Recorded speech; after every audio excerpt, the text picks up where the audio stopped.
సుమన్ టీవీలో మీ personal and business promotions కోసం కింది నెంబర్కి కాంటాక్ట్ చేయండి.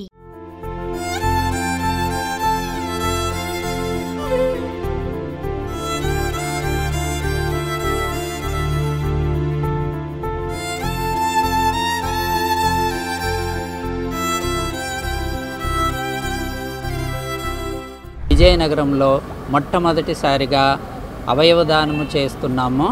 అవయవదానానికి ముందుకొచ్చినటువంటి ఆ కుటుంబానికి జీవన్దాన్ తరపున కృతజ్ఞతలు తెలియజేస్తున్నాము.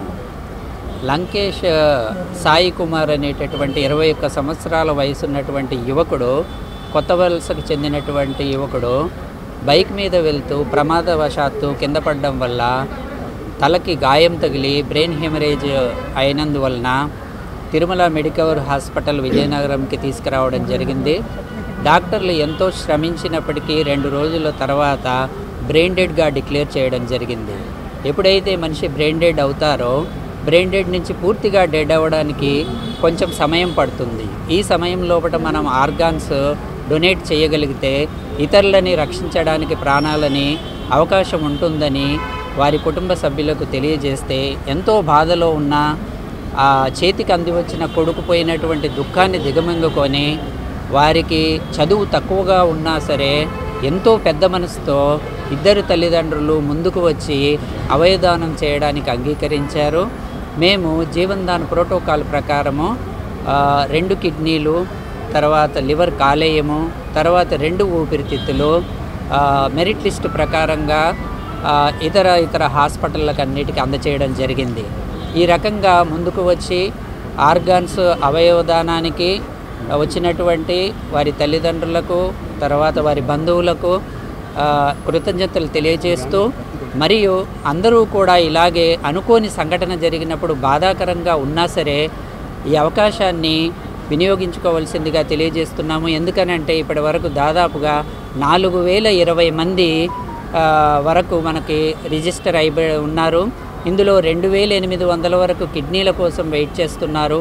1270 వరకు లివర్ అనగా కాలేయం కోసం వెయిట్ చేస్తున్నారు. మిగతా వాళ్ళు హార్ట్, లంగ్స్ కోసం వెయిట్ చేస్తున్నారు.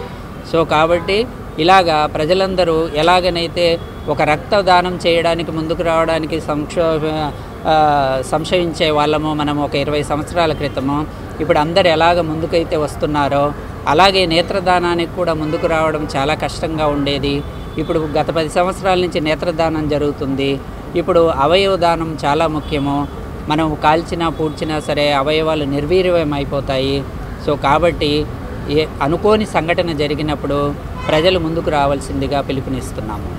కార్యక్రమం అనేది వీరి సపోర్ట్తో విమ్స్ వారు, డాక్టర్ గారు, అదేవిధంగా మన తిరుమల ప్రసాద్ మెడికవర్ హాస్పిటల్స్ వారు యొక్క సహకారంతో ఎంతో నిర్విఘ్నంగా జరిగింది. అవయవదానం అనేది చాలా చాలా ఇంపార్టెంట్ విషయం. ఎందుకంటే ఈ రోజుల్లో కూడా అవయవదానం చేయడానికి చాలామంది విల్లింగ్ చూపెట్టరు. డిఫరెంట్ వాళ్ళ యొక్క ఫ్యామిలీ పరిస్థితులు కావచ్చు. అవయవాలను దానం చేయడం అనేది ఆఫ్టర్ బ్రెయిన్ డెడ్ తర్వాత కూడా చాలామంది అవయవాలను దానం చేయడానికి వాళ్ళ ఫ్యామిలీ మెంబర్స్ అంగీకరించట్లేదు. కానీ ఏదైతే మన విమ్స్ డాక్టర్ గారు చెప్పారో చాలా ఉదారమైన హృదయంతో, అంటే ఎంతో బాధలో 21 ఇయర్స్ కొడుకు చనిపోయినా కూడా వాళ్ళంత అన్ఎడ్యుకేటెడ్ పీపుల్ అయినా కూడా వాళ్ళు ఎంతో ఉదారమైన హృదయంతో ఈరోజు 3 అవయవాలను దానం చేశారని చెప్తున్నారు.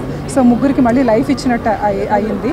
ఈ రకంగా ఏంటంటే గవర్నమెంట్ రీసెంట్గా ఇచ్చిన జీవోఎంఎస్ నెంబర్ ప్రకారం అంత ఉదారమైన హృదయంతో వాళ్ళ యొక్క పిల్లలు కానీ వాళ్ళు ఎవరు బంధువులు యొక్క అవయవాలను దానం చేసిన వారికి ఫెలిసిటేషన్ చేసి, అదేవిధంగా వాళ్ళ యొక్క అంత్యక్రియలు కూడా ప్రభుత్వ లాంఛనాలతో జరపాలని గవర్నమెంట్ జీవో ఇచ్చిన ప్రాప్తికి గౌరవ జిల్లా కలెక్టర్ వారి యొక్క ఆదేశానుసారం నేను ఇక్కడికి అటెండ్ అవ్వడం జరిగింది.